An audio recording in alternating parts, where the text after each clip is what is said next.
guys, hari ni kita nak buat nasi goreng with cili padi campur dengan sambal tumis daripada Kembara Mills. Let's go. Kita dah panaskan tadi. Di sini dia. Koyak dia. Ni special ni guys. Ini kalau 3 orang makan pun rasanya boleh ni.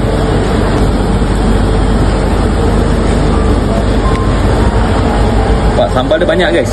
Nampak je sachet dia macam kecil sikit, tapi sebenarnya isi dia banyak. Nampak? Bismillahirrahmanirrahim.